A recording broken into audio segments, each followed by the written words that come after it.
think another difference in the 20 versus 30 versus 40 plus is the level of fucks given. Yeah, I said it.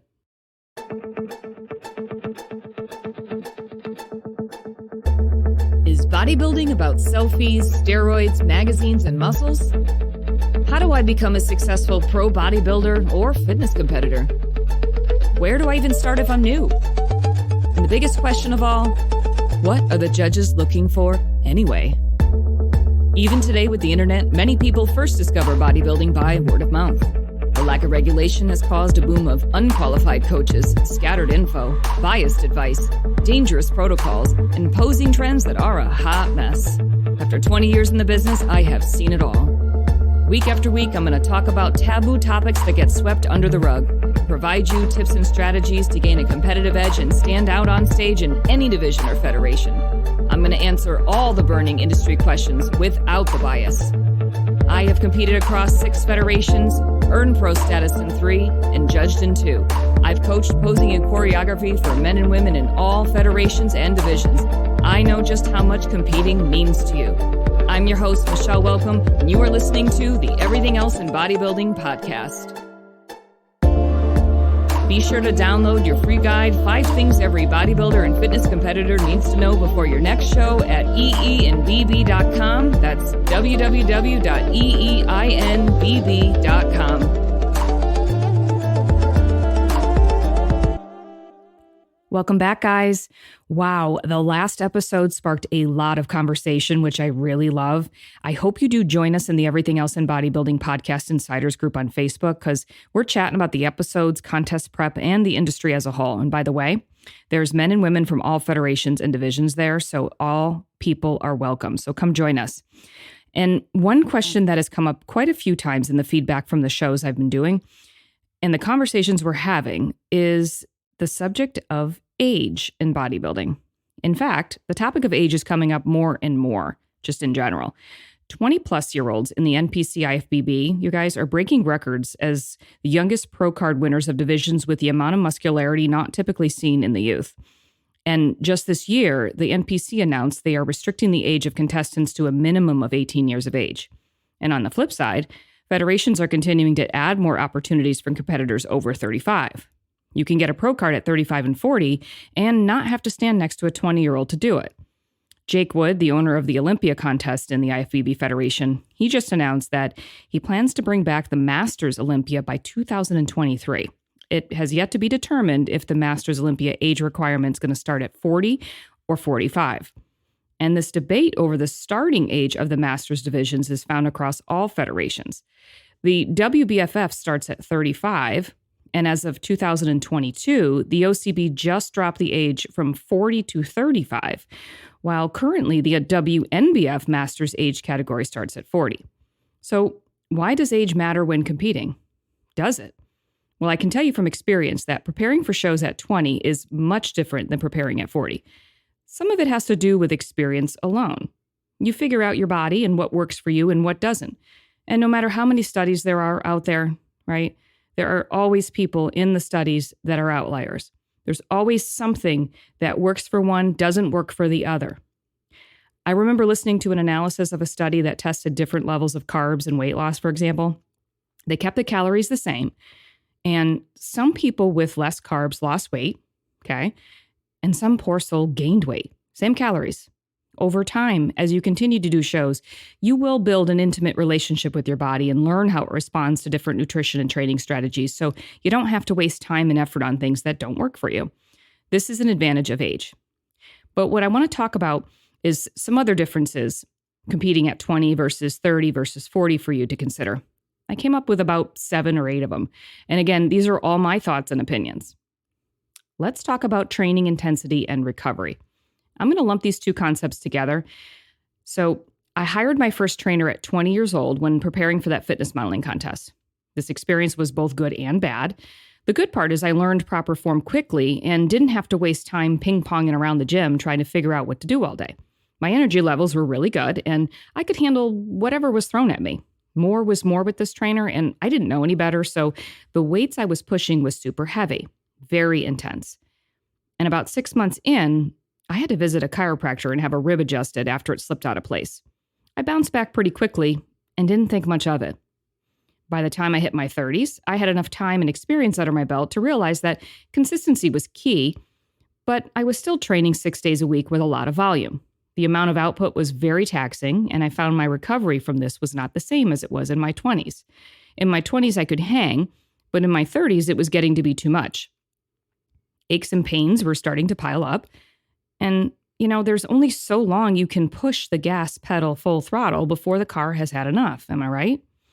Now at 40, I train a lot smarter, 40 plus, and I really do wish I knew then what I know now, then as in when I was 20 or even 30. Now I have deload weeks where I drop the volume, and then over the next few weeks, I slowly bring it back up. So my intensity is cycled and not full throttle 7 days a week anymore, which leads me to pain tolerance. At 40 plus, I respect my recovery and listen to my body, but I'm not lollygagging around the gym, you guys. I don't just grab heavy weights to do them or have a training partner that forces a ton of reps out of me either. Instead, I methodically build up my strength with both weights and reps. I can be on a leg press and gauge the level of suck pretty good. I've been at like 15 reps and I know that I have been able to withstand a greater level of pain, good pain that is, so I know I can handle more, so I push out another like 3-5 reps. These are quality reps, by the way. I built up to that. I don't just toss the weight up for ego. I breathe through the pain and keep going. First week, maybe it wasn't so bad. I get to 15 reps. Week 2, it just seems a little easier, which means the suck is a little bit less, which means I could make the suck a little bit more. You learn these things. So again, I breathe through the pain and keep going. And knowing your pain tolerance is also something that comes with time.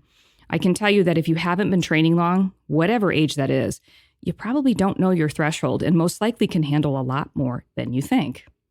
Perfect example is my husband. He was doing prescribed workouts on his own and would ask me questions here or there. He wasn't making as much progress as he liked, so he asked for my help. So for a couple of weeks, I was with him as he did his prescribed workouts. Here's the difference. He let me dictate the amount of weight he used. After those couple of weeks, he realized he was capable of a lot more and learned how to progress up in weight safely and effectively. Another example was back when I owned my gym. One of my favorite posing clients asked me if I would help her with her HIIT cardio for fun one day. Figured why not. After the session, she turned to me and she goes, quote, "I have never felt like this when doing HIIT cardio before. I clearly have not been doing HIIT," end quote. In both examples, they learned that they were capable of doing more than what they thought. If you're wondering if you're capable of doing more, hire someone with a lot of experience, that's the key, to train with you for a week or two to help you determine your thresholds. Now, don't start a new program with them. Literally, do the program you have been doing and have them take a look at the weight you are using, watch you do the exercises, and give you feedback. You'll likely be very surprised. Pain tolerance also comes with time.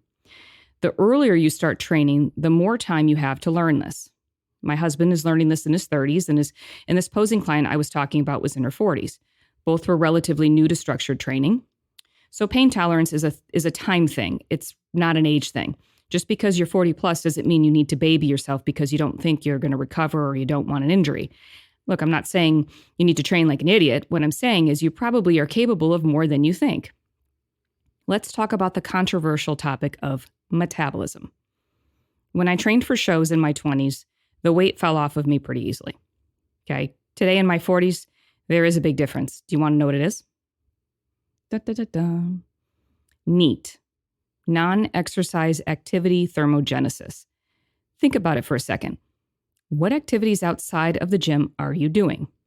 If you are in your 20s, are you working 2 jobs, chasing children all day, and barely have enough time to eat a snack?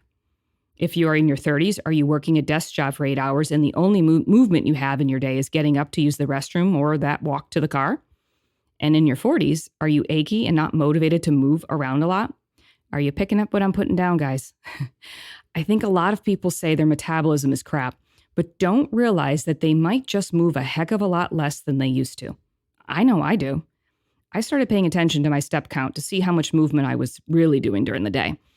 On days that I'm on the computer all day, if I didn't go to the gym, I'm maybe at like 3,000 steps. Yikes. I remember when I was in college, I probably moved 3,000 steps before 10 a.m. just going to classes. Track your steps for a few days and see how much you're moving, and then let's talk about your metabolism. If you are less than 5,000 steps a day, don't even try to tell me you have metabolic damage. Please, I can't. And how about sleep? There is a recent sleep study where 15 subjects of average body fat, which is approximately 21%, were locked up in a chamber for 2 days. During one day, they were allowed to sleep normally, and sleep was measured by an EEG. On the other day, they were only allowed to sleep 1 hour at a time, yet for the same duration as they did on day one. They were woken up 8 times in one night by an alarm.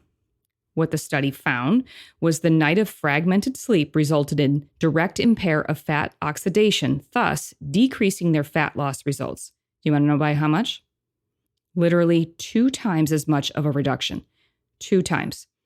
So the point is, the idea of metabolism isn't as straightforward as just saying, oh, well, I'm old and my metabolism is slowed down. No, it hasn't. You might have either slowed down yourself, literally, with less NEAT, or perhaps you're slowing it down yourself with poor sleep habits. It's not black or white. Another big difference in 20 versus 30 versus 40 is your actual aesthetics. I think there are divisions where youth is on your side, and I think there's divisions where age is on your side. In the divisions like Bikini, where they are looking for a foundation of muscle, but not the density of the other divisions, you can start competing at 20 and do great. In fact, that youthful look will be an advantage. Same with men's physique. That fresh look will be an advantage. When you start getting in divisions like classic physique, bodybuilding, and figure, muscle density and maturity are the advantage. People over 35 can be an advantage because of time, all that maturity that they built, all that size, that muscle. So you can be an advantage in your 30s. And people in their 20s, they have thicker and fuller skin. As we age, our skin gets thinner, and thinner skin can be an advantage to the more muscular divisions just by making the muscle tissue more visible. One thing to note is regardless of age, you have to put in the time to build muscle. If you are 40 or 50 and you started training a few years ago, you might have a foundation of muscle, but not the density to be competitive yet. I often see competitors think they just need to get leaner to see their muscle. This is a major misconception because if the muscle isn't developed, I don't care how lean you get, you won't see it. Many competitors get the feedback from the judges that they need to build muscle. So they take a couple of months to build muscle and then pick a new show and start dialing in for it. Such a big mistake. Muscle takes time. If building muscle is the goal, the last thing you need to do is spend most of the year in a caloric deficit dialing in for a show. My best body composition changes happened with a year of work. No one wants to hear that, though. It's that whole time and patience thing. If your show pictures look the same, okay, from show to show, then you need to take some time off and train. This goes for all ages, 20, 30, 40, 50 plus. You need to take the time to build the muscle. Now, from an emotional standpoint, I think another difference in the 20 versus 30 versus 40 plus is the level of fucks given. Yeah, I said it. I don't know about any of you listening, but I can honestly say that where I am emotionally today at 40 plus, the level of care that I have for what people think of me is 0. I've weathered a lot of storms and not much really phases me today. Why? Because no matter how bad it got, I got through it and learned what I'm capable of. So today, if I get the comments that I look like a tranny with all my muscle, I just laugh. Plus, I think many trans people are gorgeous, not for just their outer beauty, but that inner strength it took for them to flip the bird to the society, right? And be who they are before the world told them who to be. I think that's badass. One of the things that I loved the most when I worked with men and women posing clients was not the outward transformation, but the inward confidence that each and every one of them experienced, which is why I built the Posing Win Shows curriculum so that I could work with hundreds and hopefully thousands of people instead of just being limited to one-on-ones and by the hours in the day, right? So those of you that are in your 30s, 40s, and even 50s and 60s that have weathered storms and want to do something for you, something that makes you feel special, something that lasts far beyond the show day, you are the reason I built Posing with Shows. Posing Win Shows isn't just about making you look like a star, it's about making you feel like one too. Think about it. When's the last time you ever really did something for yourself?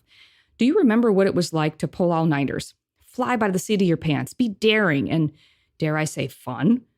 Life is a way of flying right by us. We take care of kids, eventually parents. We work 40 plus hour weeks, 80 plus hour weeks, doing a job that is just that, a job, something we do, but not who we are. So many years go by, and we forget that part of us that was fun, youthful, effortless, daring. And next thing you know, you're looking in the mirror wondering who you even are anymore. Where did that part of you that made you you go? When you tap into that part of you again, you will feel invigorated and never let it go again. And the added bonus, you don't have all that care you might have had before about what others think of you. So you are fearless and do you, not what others think you should do. You do you. Guys and girls, I'm waiting for you at poseandwinshows.com. I'm serious. I'm getting fired up just thinking about them. Two other topics I think are relevant when talking about the differences in competing in your 20s, 30s, and 40s are your reasons for competing and your belief. I think the reasons for competing are actually quite similar regardless of age. The difference is the level of appreciation we have for the competition journey. When I was competing in my 20s, I wanted to see what I was capable of. Simple. I believed I could, so I did. In my 30s and 40s, I had the same mindset of wanting to see what I was capable of and still believed I could. The difference is that seeing that I could still do it in my 40s created an added layer of appreciation, knowing I still got it.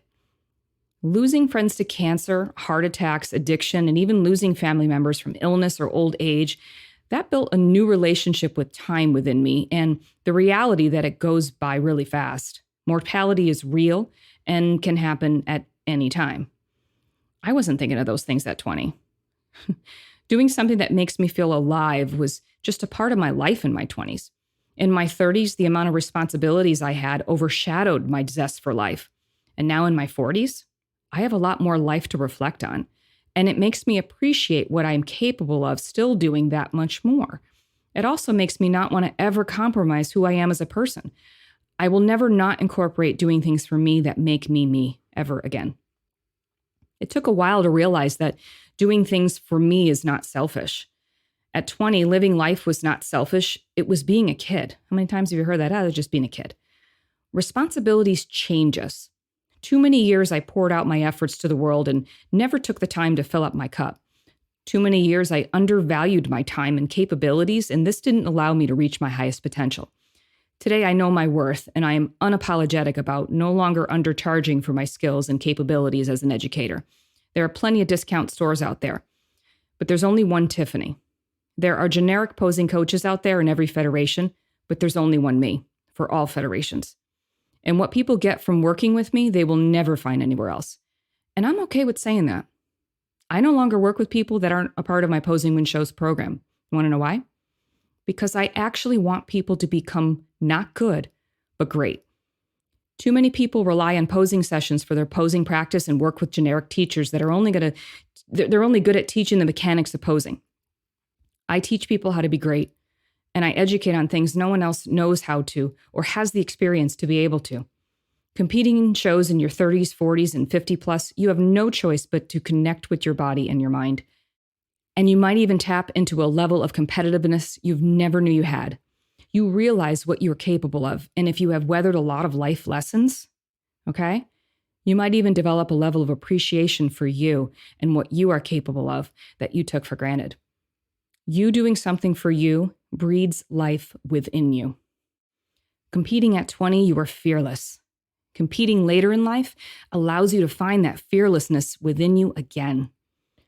Guys, thanks for listening. I hope your big takeaway is that bodybuilding is about an evolution of more than just your physique changes.